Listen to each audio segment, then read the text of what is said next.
26 ফেব্রুয়ারি মঙ্গলবার রাত 8টায় খালেদ মহিউদ্দিন আছে প্রেসপিকে জানিয়ে দিচ্ছি শিরোনাম। মধ্যরাতে শেষ হচ্ছে উত্তর ঢাকার মেয়র নির্বাচনে প্রচার, ভোট গ্রহণে প্রস্তুত নির্বাচন কমিশন।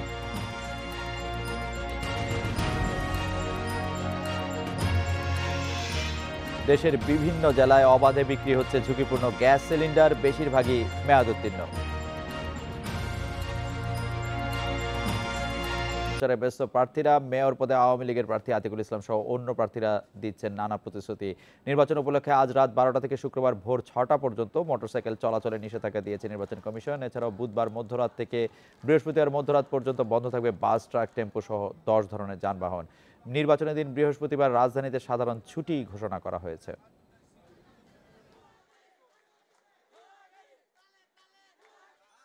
প্রার্থীদের জন্য আজকে রাত 12টায়, আজকে তো 26 তারিখ, আজকে রাত 12টার পরে নির্বাচনী প্রচারণা বন্ধ থাকবে। আজকে তারা এবং এরপরে কেউ যদি করে, আমরা নিশ্চয়ই তাদের বিরুদ্ধে আইনানুগ ব্যবস্থা আমরা গ্রহণ করব। নির্বাচন নিয়ে কথা বলতে এখন আমাদের সাথে আছেন আওয়ামী লীগের ত্রাণ ও সমাজ কল্যাণ বিষয়ক সম্পাদক সুজিত রায় নন্দী, গণসংহতি আন্দোলনের প্রধান সমন্বয়কারী জোনায়েদ সাকিও কিছুক্ষণের মধ্যে আমাদের সাথে যোগ দিবেন। জনাব সুজিত রায় নন্দী,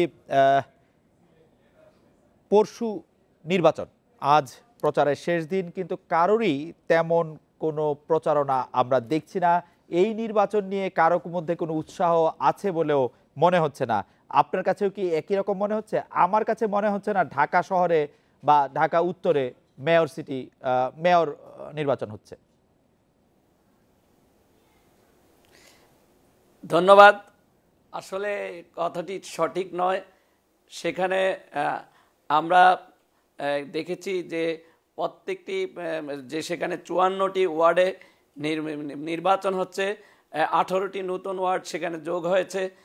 সেই কারণে 18টি ওয়ার্ড, যেখানে 36টি ওয়ার্ডে কাউন্সিলর নাই এবং 18টি ওয়ার্ডে সেখানে কাউন্সিলররা রয়েছে, সেই জন্যেই ওই ওয়ার্ডগুলোতে ব্যাপক উৎসাহ উদ্দীপনা রয়েছে। আর মেয়র নির্বাচনটা টোটালি স্থানীয় সরকার নির্বাচন, সেখানে ওয়ার্ড কাউন্সিলর এবং আপনি দেখেন ইউনিয়ন পরিষদও যদি মেম্বাররা থাকে, সেখানে একটা উৎসবমুখর পরিবেশ থাকে। আর যেহেতু ঢাকা সিটি কর্পোরেশন, উত্তর সিটি কর্পোরেশন নির্বাচন, সেখানে উৎসবের আমেজ কথাটা ঠিক নয়। সেখানে নির্বাচন, সেখানে 5 জন মেয়র প্রার্থী রয়েছে এবং সেখানে 18টি যে নতুন ওয়ার্ডে নতুন নির্বাচন হচ্ছে, সেখানে ওয়ার্ড কাউন্সিলররা সেখানে সকল দলই সেখানে অংশগ্রহণ করেছে। সেখানে ব্যাপক উৎসাহ উদ্দীপনা রয়েছে। কোথায় সকল দলের প্রার্থীরা অংশগ্রহণ করেছে? জনাব সুজিত নন্দী, মানে কোথায় সকল দলের প্রার্থীরা অংশগ্রহণ করছে? ওয়ার্ডগুলোতে, যেই ওয়ার্ডগুলোতে নির্বাচন হচ্ছে, সেই নতুন ওয়ার্ডগুলো 18টি ওয়ার্ডে, সেইখানে যারা কাউন্সিলর রয়েছে, সেখানে সকল দলই, যারা বিশেষ করে বেশ কয়েকটি ইউনিয়নের চেয়ারম্যান বিএনপির প্রার্থী ছিল, তারা সেখানে এখন স্বতন্ত্র হিসাবে সেখানে নির্বাচন করছে। আপনি খোঁজ নিয়ে দেখেন, মানে বিএনপির প্রার্থীরা স্বতন্ত্র প্রার্থী হিসাবে নির্বাচন করছেন। হ্যাঁ হ্যাঁ হ্যাঁ, আপনি খোঁজ নিয়ে দেখেন, সেখানে বিএনপির প্রার্থীরা, সেখানে যারা গতবার কয়েকটি ইউনিয়নের চেয়ারম্যান ছিল, সেখানে তারা এই নির্বাচন নিয়ে উৎসাহ না থাকার একটি বড় কারণ হচ্ছে 30 ডিসেম্বর যে জাতীয় নির্বাচন হয়েছে, সেই নির্বাচন নিয়ে নানামুখী অভিযোগ এবং সেই অভিযোগগুলির কোনো সুষ্ঠু তদন্ত না হওয়া, নিরপেক্ষভাবে সেই অভিযোগগুলির জবাব না দেওয়া। এই দলীয় সরকার, বিশেষ করে আওয়ামী লীগের অধীনে যে কোনো নির্বাচনের ক্ষেত্রেই সবাইকে নিরুৎসাহিত করছে বলে যে বিএনপির দাবি, সেটি কি খুব অযৌক্তিক? শুধু বিএনপি না, অবশ্য বাম ফ্রন্ট, বাম দলগুলিকেও যদি আমরা ধরি, সিপিবি, এরাও কিন্তু নির্বাচনে অংশ নিচ্ছে না। না, এটা অবশ্যই অযৌক্তিক দাবি। বিএনপির দাবি সবসময়, তারা এই ধরনের অযৌক্তিক দাবি করে আছে। 2014 সালের 5ই জানুয়ারি নির্বাচনে আপনি জানেন, আমাদের মাননীয় প্রধানমন্ত্রী বঙ্গবন্ধুর কন্যা সেই দিন বিরোধী দলের নেত্রী বেগম খালেদা জিয়াকে যেভাবে তাকে আহ্বান জানিয়েছিল নির্বাচনে আসার জন্য, কিন্তু আপনি জানেন জননেত্রী শেখ হাসিনাকে হত্যার উদ্দেশ্যে তারা 2004 সালের 21শে আগস্ট ভয়াবহ গ্রেনেড হামলা করেছে এবং সেখানে 24 জনকে হত্যা করা হয়েছে। সেখানে জননেত্রী শেখ হাসিনাকে হত্যা করার উদ্দেশ্যে এই গ্রেনেড হামলা চালানো হয়েছিল। সেই সত্ত্বেও এবং অনেক নেতাকে হত্যা করা হয়েছে, সেই সত্ত্বেও জননেত্রী শেখ হাসিনা 2005 সালে দেশের স্বার্থে, গণতন্ত্রের স্বার্থে সেই দিন বেগম জিয়াকে আহ্বান জানিয়েছিলেন এবং 1 ঘন্টার উপরে কথা বলেছিলেন, কিন্তু তারা নির্বাচনে অংশগ্রহণ করেন নাই এবং সেখানে নির্বাচনকে জনাব সুজিত রায় নন্দী, আপনি এই কথা কেন বলছেন? মানে এই কথা এখানে কিভাবে রিলেভেন্ট? মানে 2018 সালে 30 ডিসেম্বরের নির্বাচনের প্রসঙ্গে এই কথা কেন রিলেভেন্ট? না, এইটা আমি বলেছি যে তাদের এই অভ্যাস, এটা নির্বাচনে যখন তারা দেখে যে হারান লক্ষণ তখনই এই অবস্থান গ্রহণ করে।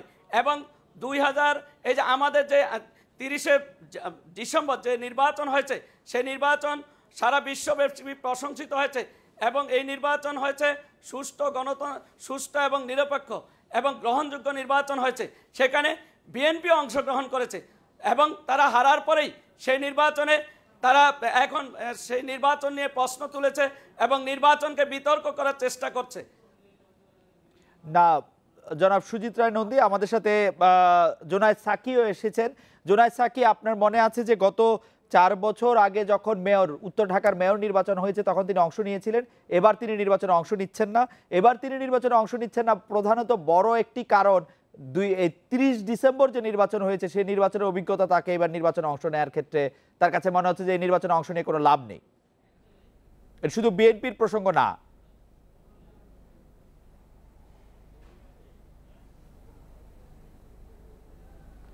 জনাব সুজিত রায়, তিনি সাকি আমার অত্যন্ত একজন ঘনিষ্ঠ জন, তিনি সেখানে তার জামানত রক্ষা করতে পারেন নাই এবং মেয়র, আপনি জানেন আনিসুল হক যখন মেয়র নির্বাচন করেছিল সেই নির্বাচনেও জনাব সাকি নির্বাচনে অংশগ্রহণ করেছিল, সেখানেও তিনি 7000 ভোট পেয়েছিলেন, জামানত রক্ষা করতে পারেন নাই। এই জন্যই তারা নির্বাচনে অংশগ্রহণ করেন নাই। এবং আপনি জানেন যে সে একজন কমিটেড ছাত্রনেতা ছিল, কিন্তু অনেক সুন্দর কথা বলে, কিন্তু তারপরেও জনগণের আস্থা অর্জন করতে পারে নাই। জনাব সুজিত নন্দী, জনগণের আস্থা অর্জন করতে হলে কি করতে হবে? বাংলাদেশ মানে আওয়ামী লীগ করা ছাড়া জনগণের আস্থা অর্জন করা আর কোনোভাবে সম্ভব না? এটা ঠিক না, এটা ঠিক না। জনগণ, আওয়ামী লীগ জনগণের সুখে দুঃখে বিপদে আপদে জনগণের পাশে আছে এবং এই বাংলাদেশে যা কিছু সত্য, যা কিছু সুন্দর, যা কিছু সোনালী অর্জন আওয়ামী লীগের নেতৃত্বে অর্জিত হয়েছে। তাই আজকে জনগণ আওয়ামী লীগকে ভোট দিচ্ছে, যে কোনো নির্বাচনে নৌকা প্রতীকে ভোট দিচ্ছে, স্বাধীনতার সপক্ষে ভোট দিচ্ছে এবং আজকে জামাত বিএনপিকে এই জনগণ বর্জন করছে। বিশেষ করে নতুন প্রজন্ম জামাতের এবং বিএনপির তারা যে এক আত্মা এবং তারা মহান জামাত বিএনপিকে বর্জন করছে সেটি আপনি বলছেন। আমরা একটু জনাব জোনায়েদ সাকি আপনার কাছে যেতে চাই। জনাব জোনায়েদ সাকি, আপনি এবার উত্তর ঢাকার সিটি কর্পোরেশন নির্বাচনে অংশ নিলেন না কেন? ধন্যবাদ আপনাকে। আপনি একটু আগে বলছিলেন, আমি ওই কথাটি শুনছিলাম যে আমরা যে এবার বয়কট করছি তার একটি কারণ হচ্ছে 30শে ডিসেম্বরের নির্বাচন। তার আরেকটি কারণ আছে, যে কারণটি আমি আপনার এই মানে ইন্ডিপেন্ডেন্ট টেলিভিশনে এসে আপনার যে টক শো আজকের বাংলাদেশ, সেখানে আমি এসে বলেছিলাম যে এই নির্বাচনটি হওয়ার কথা ছিল গত বছরের জানুয়ারিতে। ডিসেম্বর মাসে অনাকাঙ্ক্ষিতভাবে অপ্রত্যাশিতভাবে প্রয়াত মেয়র আনিসুল হক সাহেব তখন মৃত্যুবরণ করেন এবং তার পরিপ্রেক্ষিতে একটা উপনির্বাচন আসে এবং সেই উপনির্বাচনটি জানুয়ারি মাসে অনুষ্ঠানের একটা তারিখ ধার্য হয়। আমরা সেই অনুযায়ী যেহেতু আগের নির্বাচনে অংশ নিয়েছি, তার ধারাবাহিকতা এই নির্বাচনে অংশ নিচ্ছিলাম এবং এই বিষয়টি টক শোতে এবং বিভিন্ন জায়গায় আলোচনা হয়েছে, প্রায় খুবই প্রকাশ্যে আলোচনা হয়েছে যে জাতীয় নির্বাচনের আগে ঢাকা উত্তরের মতো একটি জায়গায় নির্বাচনে সরকার বিব্রত এবং কাজেই খুব দ্রুত হয়তো আমরা দেখব যে একটি মামলা হচ্ছে এবং এটি স্থগিত হয়ে যেতে পারে। আমরা বাস্তবে সেই রকম ঘটনাই দেখলাম এবং সেই মামলার কোনো নিষ্পত্তি করার জন্য আমরা নির্বাচন কমিশনের পক্ষ থেকে এবং সরকারের অ্যাটর্নি জেনারেল অফিসের পক্ষ থেকে কোনো রকম তৎপরতা আমরা দেখলাম না। সাকিব ভাই, আমি কি এখানে একটি প্রশ্ন করতে পারি? আমি যদি আপনাকে কোট করি, আপনি একাধিক জায়গায় এরকম বলছেন যে এই সরকার আসলে ভোট ডাকাতি করে নির্বাচনে এসছে, এই সরকার আসলে জনগণের ভোটে নির্বাচিত হয় নাই, ভোট ডাকাতি নির্বাচন বাতিল চেয়েছেন আপনি। যদি সরকার 300টা আসনে একইভাবে ভোট ডাকাতি আপনার ভাষায় সেটি করতে পারে, তাহলে কি আপনার এই যুক্তি ধোপেটিকে যে উত্তর ঢাকার নির্বাচনটি তারা করে তারা এটি নিয়ে বিজয়ী হয়ে যেতে পারতো না, তার জন্য তাকে নির্বাচনটি স্থগিত করতে হয়েছে?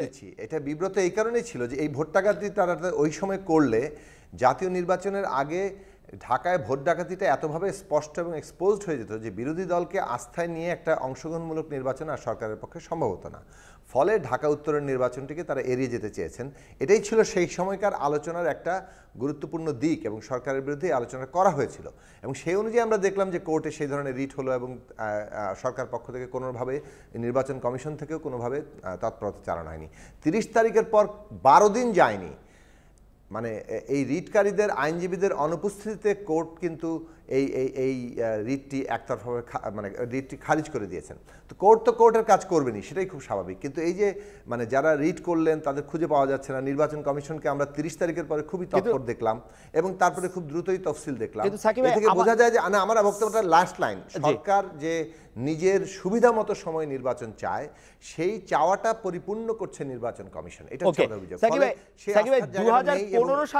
2015 সালে যে উত্তর ঢাকা নির্বাচনটি হয়েছিল, যেটিতে আপনি অংশ নিয়েছিলেন, সেই নির্বাচনটি কি ভালো হয়েছিল?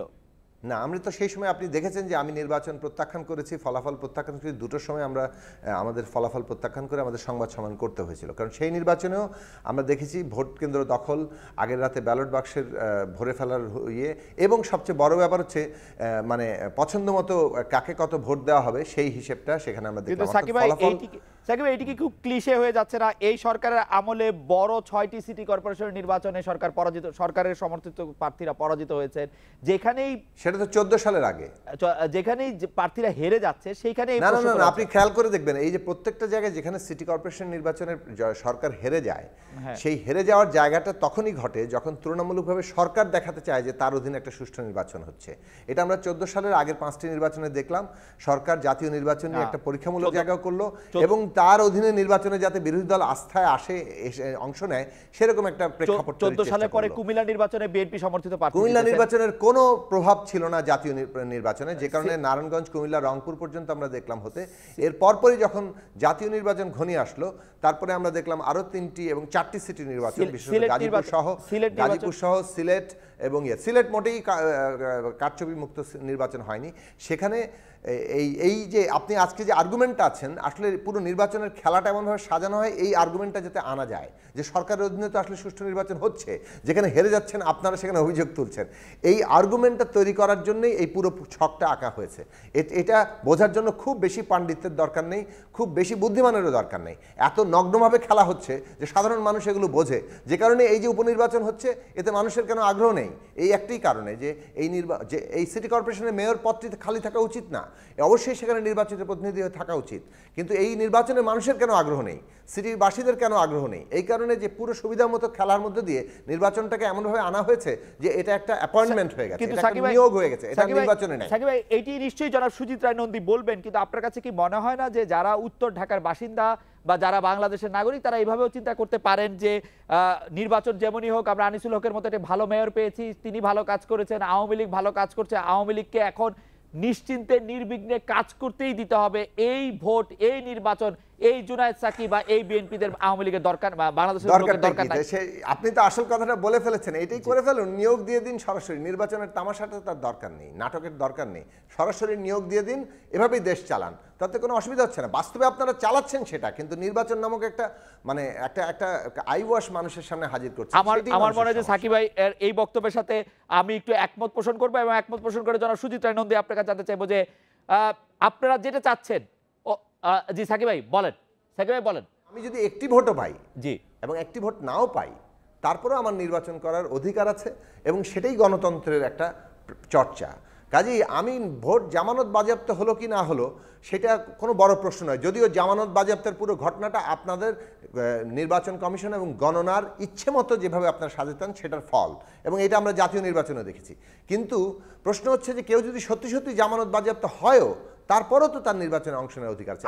গণতন্ত্রের মূল এই আলোচনা তো তোলার দরকার নেই কার জামানত বাজেয়াপ্ত হলো কার হলো না।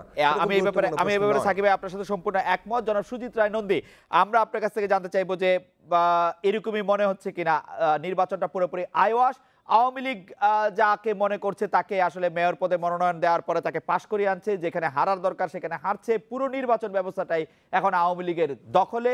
রেজাল্ট বা আমরা ইন্ট্রোডাকশন থেকেই কনক্লুশনে চলে আসতে পারি, আর বাকিটা আমাদের দেখতে দরকার হচ্ছে না। জনাব সুজিত রায় নন্দী যেমন জোনায়েদ সাকিব বলছিলেন যে নির্বাচন কেবল একটি আই ওয়াশ হয়েই থাকছে এবং নির্বাচনে কে জিতবেন তাতে আসলে জনগণের রায়ের বা জনগণের পছন্দ অপছন্দের খুব বেশি তোয়াক্কা করা হচ্ছে না। 2014 সালের পর থেকে মোটামুটি বাংলাদেশের পলিটিক্যাল হিস্ট্রি লিখলে এরকমই লিখতে হবে, জোনায়েদ সাকিব তাই বলছেন। জনাব সুজিত রায় নন্দী। ধন্যবাদ। জনাব জুনায়েদ সাকি কি 15ই ফেব্রুয়ারির প্রহসনের নির্বাচনের কথা ভুলে গেছেন? তিনি কি মাগুরার উপনির্বাচনের কথা ভুলে গেছেন? তিনি কি মিরপুরের উপনির্বাচনের কথা ভুলে গেছেন? আসলে বিএনপি জামাত যেই সুরে কথা বলে, জুনায়েদ সাকি সাহেবরা একই সুরে কথা বলে। বিএনপি জামাত সবসময় নির্বাচনের বিপক্ষে। আপনারা জানেন গণতান্ত্রিক ব্যবস্থায় যখন ভোট হয় তখন কখনোই তারা জিততে পারে না। দাদা আমি একটা সবসময় সুজিত ভাই আমি একটা কথা শুধু জানতে চাই, একটা কথা শুধু আমার প্রশ্ন আছে জনাব সুজিত রায় নন্দী, আমার একটা প্রশ্ন আছে। আমি 15 ফেব্রুয়ারি নির্বাচন ভুলি নাই, আমি মাগুরা উপনির্বাচন ভুলি নাই, আমি মিরপুর উপনির্বাচন ভুলি নাই, কিন্তু আমি কি আসলে এর পরে কোন নির্বাচন নিয়ে যদি আমার মনে প্রশ্ন দেখা দেয় আমি প্রশ্ন করতে পারবো কিনা ওগুলি মনে রেখেই? আমি একটি কথা বলতে চাই, আপনি দেখান আওয়ামী লীগের আমলে এই ধরনের কোনো নির্বাচন হয়েছে কিনা। যদি নির্বাচন হতো তাহলে আপনি বলেছেন, আপনি এই যে সিলেট সিটি কর্পোরেশন নিয়ে তারা ব্যাপক অভিযোগ করেছে এবং নির্বাচন সেখানে প্রত্যাখ্যান করা সত্ত্বেও তাদের প্রার্থী বিএনপির প্রার্থী সেখানে বিজয়ী হয়েছে। শুধু তাই নয়, কুমিল্লা সিটি কর্পোরেশনে বিএনপির প্রার্থী বিজয়ী হয়েছে, রংপুরে জাতীয় পার্টির মেয়র প্রার্থী বিজয়ী হয়েছে। আপনি একটি দৃষ্টান্ত দেখান যে আওয়ামী লীগ এই ধরনের প্রহসনের নির্বাচন বা কল্পনার প্রসূত নির্বাচন বা আগের থেকেই মানে প্ল্যান করে যে প্রার্থী সিলেক্ট করে প্রার্থীকে বিজয়ী করার নির্বাচন করেছে, এই ধরনের দুই একটি আপনি উদাহরণ দেখান। আমি ঢাকা এবং চট্টগ্রামে সর্বশেষ যে মেয়র নির্বাচন হয়েছে সেই মেয়র নির্বাচনের কথা যদি আমি বলি, যে আপনি জানেন যে বিএনপি সহ অনেক প্রার্থীরা সেই নির্বাচনকে বর্জন করেছে। সর্বশেষ যদি আমি 30 ডিসেম্বর নির্বাচনের কথা বলি, আমি যদি উপজেলা নির্বাচনের দ্বিতীয় তৃতীয় চতুর্থ ধাপের কথা বলি, 30 ডিসেম্বরের নির্বাচন আমি লেট পিছে 30 ডিসেম্বর আমাকে বলতে দেন, আমাকে জি বলেন, আমাকে একটা একটা করে বলতে দেন। ঢাকা উত্তর এবং দক্ষিণ সিটি কর্পোরেশন নির্বাচনে বিএনপি অংশগ্রহণ করেছে এবং সেখানে তারা যখন দেখেছে যে তারা হেরে যাবে তখন 2টার সময় তারা নির্বাচন প্রত্যাহার করে।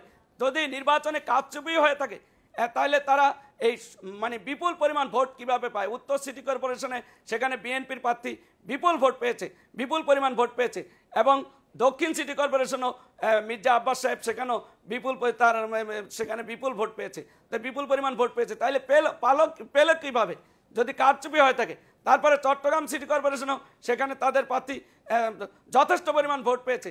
যখনই দেখে যে তারা হেরে যাবে তখনই তারা নির্বাচন বর্জন করে। তারা সিলেট সিটি কর্পোরেশন এরকম করেছিল, তারা সম্পূর্ণ পুরা নির্বাচনে মানে পুরা দিন মানে 4টা পর্যন্ত নির্বাচনে যদি তারা থাকতো তাহলে তারা বুঝতো, তখন তারা অভিযোগটা দিতে পারতো, তারা সেই অভিযোগটা তারা দিতে পারতো।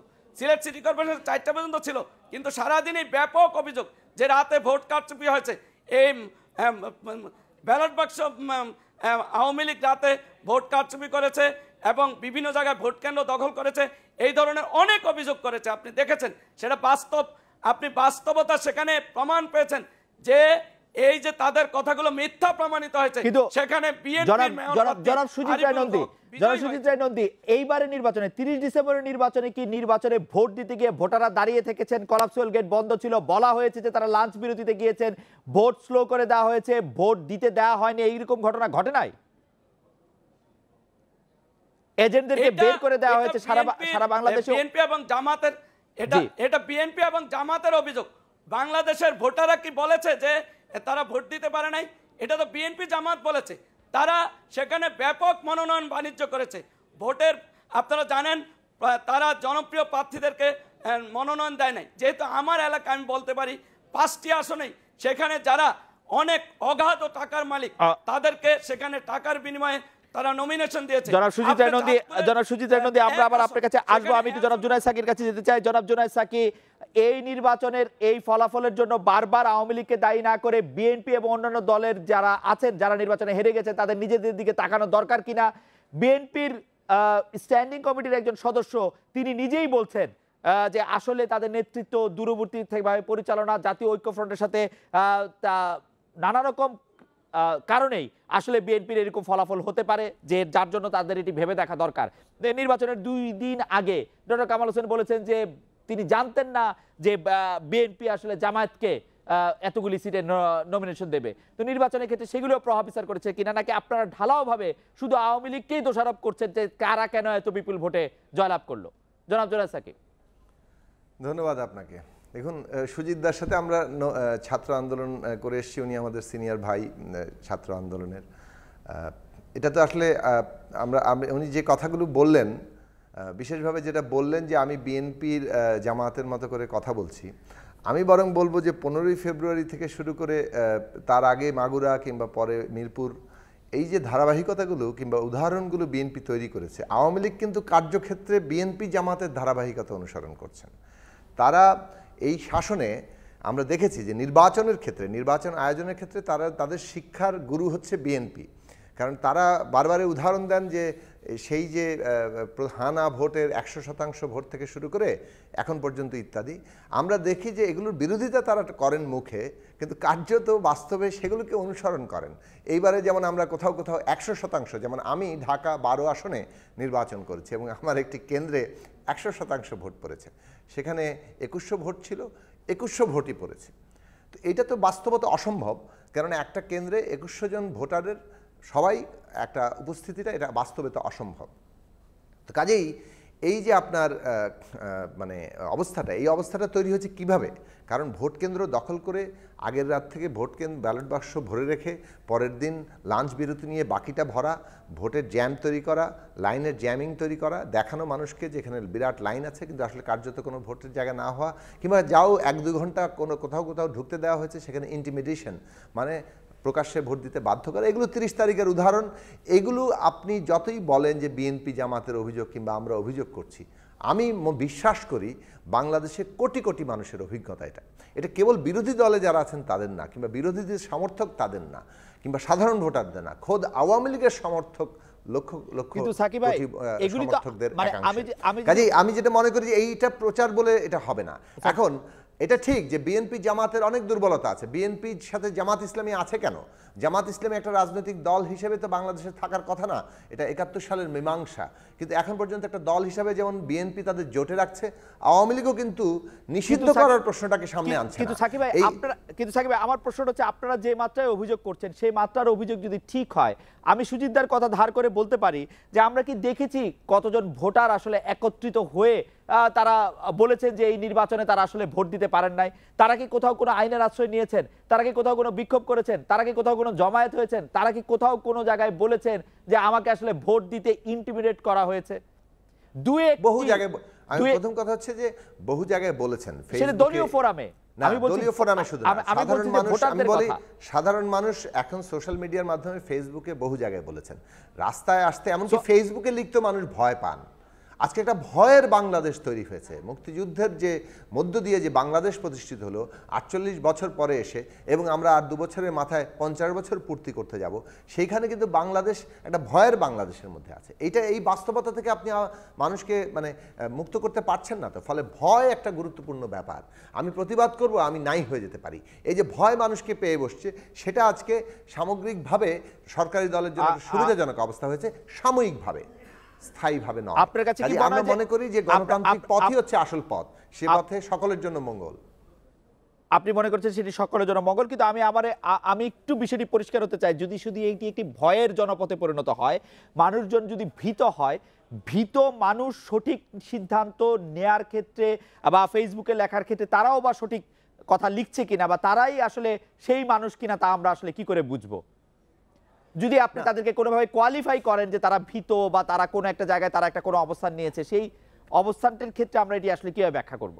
দেখুন, ক্ষমতা হচ্ছে এমন একটা জিনিস, যখন ক্ষমতা কার্যকর থাকে তখন ক্ষমতা যদি ভয় তৈরি করতে পারে, তখন অ্যাপারেন্টলি যখন যেহেতু প্রতিবাদটা সেই মুহূর্তে সক্রিয় হতে পারছে না, তখন সাধারণভাবে মনে হবে ক্ষমতাই বোধহয় সঠিক, ক্ষমতা যা বলছে সেটাই বোধহয় বাস্তব, সেই বাস্তবতার বাইরে অন্য কোনো বাস্তবতা নেই। কিন্তু আসলে বাস্তবতা আমাদেরকে ক্ষমতা দেখাতে চাইছে, ক্ষমতা বলতে আমি বিদ্যমান ক্ষমতাকে বোঝাচ্ছি, সেই বাস্তবতার বাইরের বাস্তবতাটা আছে, তারা ভীত, তারা নানাভাবে অসংগঠিত, কিন্তু সেটা সাময়িক। আবারও বলছি, কেননা ক্ষমতা যদি নিজেকে না বদলায়, আমি আপনাকে প্রশ্নটি কি হয় করবো আমি জানি না, আমি তারপরেও করছি, যেহেতু মানে আপনি যেমন সুজিত নন্দীর সাথে রাজনীতি করেছেন, আমিও রাজপথে আপনার সঙ্গে হেঁটেছি, সেই দাবিতে সেই প্রশ্ন থেকেই বলি যে সাকিব ভাই, আপনি বাংলাদেশের কন্টেক্সটে সেই অর্থে তুমুল জনপ্রিয় রাজনৈতিক নেতা নন, কিন্তু আপনি কোনোদিন এই সরকারের সমালোচনা করতে, এই সরকারের ভোট নিয়ে কথা বলতে একবারও পিছপা হননি। যে আপনি ভয় পাচ্ছেন না, আপনি কেন মনে করছেন যে অন্য যারা জনগণ আছে তারা ভয় পাবে? কেন আপনার এরকম মনে হচ্ছে যে আপনি স্পষ্ট বলছেন? আমি আপনাকে কোট করছি, আওয়ামী লীগ জনগণের ভোটে নির্বাচিত হয়নি, তারা ভোট ডাকাতি করে ক্ষমতা এসেছে, অবিলম্বে ভোট ডাকাতি নির্বাচন বাতিল চাই, ভোট ডাকাতি নির্বাচন বাতিল করে নির্দলীয় সরকারের অধীনে নির্বাচন চাই, সেটা আপনি প্রথম দিন থেকে বলছেন। আপনি বলতে পারছেন অন্যরা কেউ কেন জমায়েত হতে পারছে না, এর কারণ কি বলে মনে করেন? এর কারণ কারণটা হচ্ছে এটাই যে জমায়েত হতে পারছে না, কিংবা জমায়েত যে হচ্ছে না, কিংবা হচ্ছে কিছু কিছু, কিন্তু ব্যাপকভাবে হতে পারছে না, সেটা তো আমরা স্পষ্টত দেখতে পাচ্ছি। হামলা, মামলা, গুম, খুন, যে একটা যে ত্রাসের একটা রাজত্বের জায়গা আছে, সেই দিক থেকে সবচেয়ে বড় ব্যাপার হচ্ছে কি, মানে সাধারণত রাষ্ট্রশক্তি এবং জনগণ দুটো পক্ষ, তো রাষ্ট্রশক্তি যখন একাট্টা হয়ে একটা সরকারের পক্ষে অবস্থান নেয়, তখন জনগণের প্রতিবাদগুলো সেই সবসময় একটু কিছুটা অসংগঠিত, দুর্বল অবস্থার মধ্যে থাকে। কারণ মানুষ এই রাষ্ট্রশক্তির যে শক্তি, সেটাকে মোকাবেলা করার তার জন্য ওই মুহূর্তেই তাৎক্ষণিকভাবে সম্ভব হয়ে ওঠে না। যে কারণে জেনারেল এরশাদও 9 বছর টিকতে পেরেছিলেন, যেখানে আইয়ুব খানও 9 বছর টিকতে পেরেছিলেন। আমার বক্তব্য, রাজনৈতিক ইতিহাসে বহু দেশের ক্ষেত্রে আমরা দেখব যে রাষ্ট্রশক্তি যতক্ষণ পর্যন্ত একাট্টা থেকেছে কিংবা একটা মনোপলির জায়গায় থেকেছে, সেইখানে কিন্তু শাসকরা তারা তাদের একচেটিয়া ক্ষমতাটা বহু দীর্ঘকাল ধরে পর্যন্ত টিকিয়ে রাখতে পেরেছে। এর মানে এই নয় যে সেই রাষ্ট্রশক্তি কিংবা সেই সরকারটি গণতান্ত্রিক ছিল। ফলে জনগণ আজ না হোক কাল সংগঠিত হবেন, তাদের মধ্যে ভয় কাটবে, এবং সেটা বাংলাদেশের গণতান্ত্রিক প্রক্রিয়াকে আবারও তিনি আসবে। দুঃখজনক ব্যাপার হচ্ছে আওয়ামী লীগের মতো রাজনৈতিক দল, যাদের একটা গণতান্ত্রিক ঐতিহ্য রয়েছে, মুক্তিযুদ্ধের ইতিহাসের সাথে যারা জড়িয়েছিলেন, সেই রাজনৈতিক দল আজকে জনগণের মুখোমুখি হয়ে পড়েছে। তারা এখন একটা স্বৈরাচারী শাসনের কিংবা একটা কর্তৃত্ববাদী শাসনের মানে শিরোমণি হয়ে বসে আছেন। সেইটা বাংলাদেশের রাজনীতির জন্য ইতিবাচক হলো না, কিন্তু ঘটনাটা এটা বাস্তব। আমাদের সময় একেবারে শেষ। রাষ্ট্রশক্তি একটা বলতে আপনি কি বোঝাতে চাচ্ছেন? মানে পুলিশ, সেনাবাহিনী, সরকারি কর্মকর্তা তারা একত্রিত আছেন সেটা বলতে চাইছেন? সেটা তো একত্রিত থাকা, সেটা তো এই সরকারের ক্রেডিট। না না, সেটা একত্রিত থাকা সরকারের ক্রেডিটের প্রশ্ন না। প্রশ্নটা হচ্ছে যে তারা আইন অনুযায়ী ভূমিকা পালন করবেন, নাকি তারা একটি সরকারের স্বার্থে তারা ভূমিকা পালন করবেন? আপনি কি আপনার তারা আইন অনুযায়ী ভূমিকা পালন করার আসলে শুধু আওয়ামী লীগের প্রতি না, মানে যারাই আসলে এই রাষ্ট্রের জন্য, সরকারের জন্য চাকরি করছে, তাদের সবার প্রতি তুলছেন?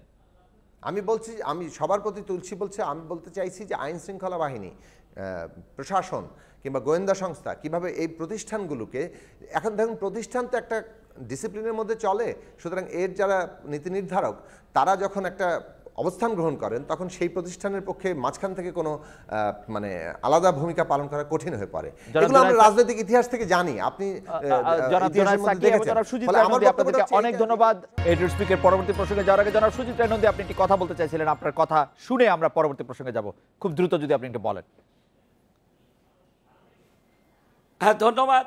যেহেতু সাকি সাহেব বলেছেন, তিনি বলেছেন যে আগের দিন রাতে ভোটের ব্যালট বাক্স ভরাট করা হয়েছে, তো যদি ভোটের বাক্স ভরাট করাই হয়ে থাকে, তাহলে তিনি জেনে শুনে কেন পরের দিন ইলেকশন করলেন? সকাল থেকে মানে নির্বাচন শেষ হওয়া অবধি তিনি নির্বাচনে কেন অংশগ্রহণ করলেন জেনে শুনে? এই যে আজকে তারা যেখানেই হেরে যাচ্ছে, সেখানেই বিএনপি জামাতের ভাষায় এই কথা বলছে। সাকি সাহেব তার জামানতটিও রক্ষা করতে পারেন নাই। তারপরে তিনি বলেছেন ভয়ের বাংলাদেশ। শেখ হাসিনার বাংলাদেশকে ভয়ের বাংলাদেশ কি জনগণের কাছ থেকে আপনি কোনোদিন শুনেছেন?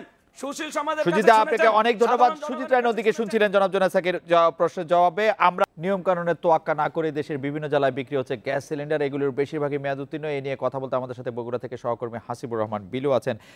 জনাব হাসিবুর রহমান বিলু, মেয়াদ উত্তীর্ণ গ্যাস সিলিন্ডারের কথা বলতে গিয়ে আমরা দেখছিলাম যে বিভিন্ন জায়গায় আসলে এই সিলিন্ডার বিক্রি করা হচ্ছে এবং এই মেয়াদ দেখার আসলে কেউ নেই। এই প্রসঙ্গে আপনার ফাইন্ডিংসটা আমরা একটু শুনতে চাই। আমাদের এই অঞ্চলটাতে দেখবার যাদের দায়িত্ব সেটা হলো বিস্ফোরক অধিদপ্তর এবং পেট্রোলিয়াম কর্পোরেশনের, কিন্তু তাদের কেউই আসলে এই বিষয়গুলো দেখে না বা আমি কোথাও তাদেরকে দেখতেও দেখি নাই। আমি যে বিষয়টি একটু জানিয়ে রাখি আপনাকে, যে পেট্রোলিয়াম কর্পোরেশনের যেসব সিলিন্ডার রয়েছে সেগুলো আজ থেকে 25-30 বছর আগেই আসলে তার মেয়াদ উত্তীর্ণ হয়েছে, সেগুলো এখনও তারা বাজারে রেখেছে এবং সেগুলোর চেহারা দেখলেই বোঝা যায় যে কোনো সময় যে কোনো ধরনের দুর্ঘটনা ঘটতে পারে। এই বিষয়গুলো নিয়ে আমি এর আগে পেট্রোলিয়াম কর্পোরেশনের কয়েকজন কর্মকর্তার সাথে কথা বলেছি, তারা খুব বেশি এই বিষয়ে আগ্রহ দেখেন। বিলু ভাই, আমরা আপনার প্রতিবেদনে দেখেছি, আমাদের যেহেতু সময় কম আমি খুব দ্রুত এই বিষয়টিতে আসতে চাই যে মেয়াদ উত্তীর্ণ সিলিন্ডার বিক্রি না করা, সিলিন্ডার পুনঃপরীক্ষা করা, এসব বিষয়ে চালক ও গাড়ির মালিকেরা বা যারা এটি ব্যবহার করছেন তারা কতটা সচেতন? ব্যবহার যারা করছেন তারা কিন্তু যেটি বলেন যে তাদের অনেকের জানাই নেই যে এটা 5 বছর পর পর এটা পুনর্পরীক্ষা করতে হয় বা দেখে নিতে হয়। আর গাড়ির মালিকদের দুইটা বিষয়, তারা এই সিলিন্ডারের জন্য বাড়তি খরচ করতে চায় না 5 বছর পর পর। একই সাথে যেহেতু আইন প্রয়োগের ক্ষেত্রে একেবারেই শিথিল অবস্থা, সে কারণে তারাও এটাকে খুব একটা গুরুত্ব দেয় না। এই বিষয়গুলো নিয়ে আমার কাছে নতুন একটি তথ্য এসেছে, সেটি হলো যে স্কুল কলেজে যেসব শিক্ষার্থী গাড়িতে করে যান যেগুলোতে সিএনজি সিলিন্ডার লাগানো আছে, সেগুলোর অবস্থাও কিন্তু খুবই বিপজ্জনক। এবং এসব সিলিন্ডার যে কোনো সময় আমরা আশা করব যে এরকম ঘটনা ঘটার আগে আমরা আসলে সচেতন এবং সাবধান হবো। হাসিবুর রহমান বিলু ভাই, আপনাকে অনেক ধন্যবাদ। ওডিআইতে যাচ্ছে তাই পারফরমেন্স 3-0 ম্যাচে হোয়াইট ওয়াশ হওয়া সাকিব নেই, মুশফিকও ফিরে আসছেন। কি সঞ্জীবনী সুধায় উজ্জীবিত হবেন বাংলাদেশ দল, কিভাবে ঘুরে দাঁড়াবে মাহমুদুল্লাহর দল, সে নিয়ে কথা বলতে এখন আমাদের সাথে সাইফুল মজুমদার আছে। সাইফুল মজুমদারকে জানতে চাইছি, সাইফুল, সাকিব মুশফিক ছাড়া বাংলাদেশ দলের আসলে কি করার আছে বা কি করতে পারবে? আপাতত দৃষ্টিতে মনে হয় যে কিছুই করার নেই, কারণ আপনি যদি দেখেন সবশেষ যে সিরিজটা ছিল 2017-তে নিউজিল্যান্ডে যে বাংলাদেশ সফর করেছে, সেখানে টেস্টও হোয়াইট ওয়াশ হয়েছে এবং ওয়ানডেতেও হোয়াইট ওয়াশ হয়েছে এবং তারই ধারাবাহিকতা যদি দেখেন এবারও 3 ম্যাচের যে ওয়ানডে সিরিজ ছিল সেখানে ব্যাটসম্যানরা পুরোপুরি ব্যর্থ হয়েছেন, বোলাররাও সেই ধরনের আসলে লড়াই করতে পারেনি। সুতরাং সব কিছু মিলে অনেক কঠিন বাস্তবতা বলছে যে সাকিব নেই দলের অধিনায়ক এবং মুশফিকুর রহিমও ইনজুরি নিয়ে ফিরছেন, সব কিছু মিলে অনেক কঠিন হবে। তবে আমরা আশা করব যে বাংলাদেশ দল তার সেরাটাই নিশ্চয়ই খেলবে। সাইফুল মজুমদার, আপনাকে ধন্যবাদ। এই ছিল আজকের রেডিও স্পিক আমন্ত্রণ আমাদের পরের আয়োজনে।